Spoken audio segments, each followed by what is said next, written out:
Välkomna till Think and Drink, kanalen med onödigt vetande om drinkar.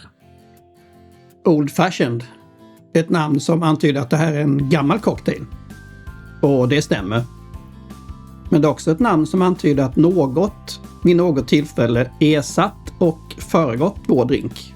Och därför gett en sådan nostalgisk längtan efter den äldre drinken att den kan anses vara gammeldags.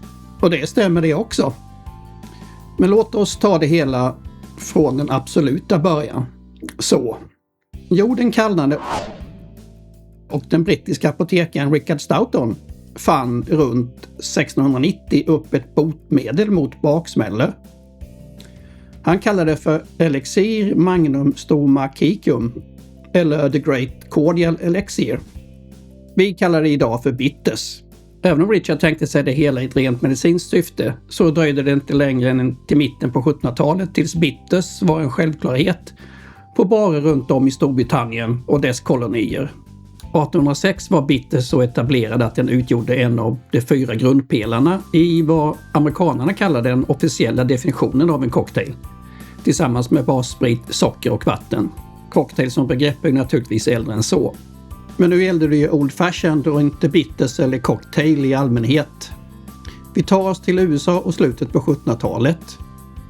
Medan resten av världen använde bitters med brandy, gin, sött vin var amerikanerna mer förtjusta i att dricka whisky shots med bitters, straight up utan is. Man beställde en whisky cocktail. Varför whisky? Fram till slutet på 1700-talet innan bourbon och rye whisky sett dagens ljus. Rye runt 1750 och bourbon närmare slutet på 1700-talet drack amerikanerna sina cocktails på importerad sprit. Sen vet jag inte om det var av rent patriotiska skäl man gick över till sina egna whiskysorter.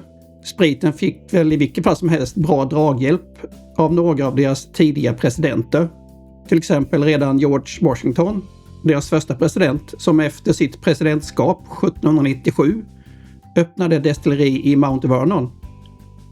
Även om hans personliga favoritdrink var Cherry Bounce. Hans destilleri brann ner 1814 men har sedan dess rekonstruerats och sedan 2007 produceras nu både bourbon och rye på samma plats. De säljer visst både rött och vitt vin också. En annan president, nummer 7 i ordningen, Andrew Jackson, drev redan innan han blev president 1828 sitt eget destilleri. Att han ofta uppskattade glas bourbon försämrar ju inte saken. Nu är det ju så med bartenders, som med andra stolta yrkesmänniskor, att man inte vill fastna i same old utan gillar att ta ut svängarna lite. Så vid 1870 serverades förbättrade whisky cocktails som nu kunde innehålla diverse likörer som Curas och Chartreuse och kanske några stänk absint.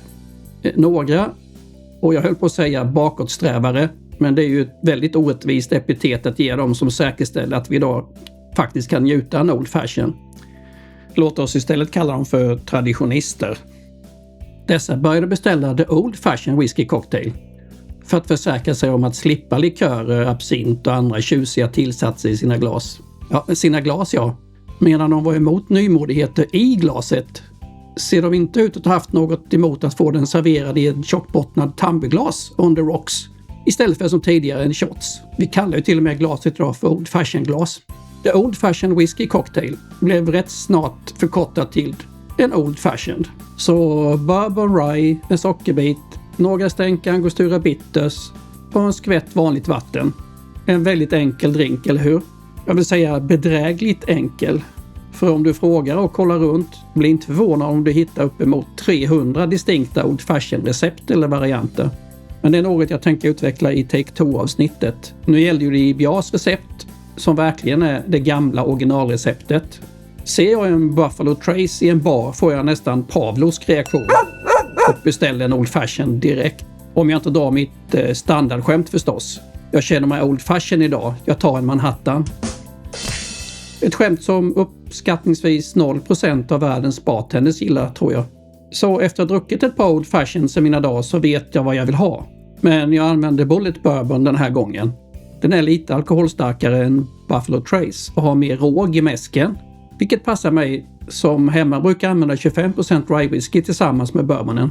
Då har jag rört och smakat och måste säga att jag är besviken. Den har fel sötma på något sätt och känns obalanserad.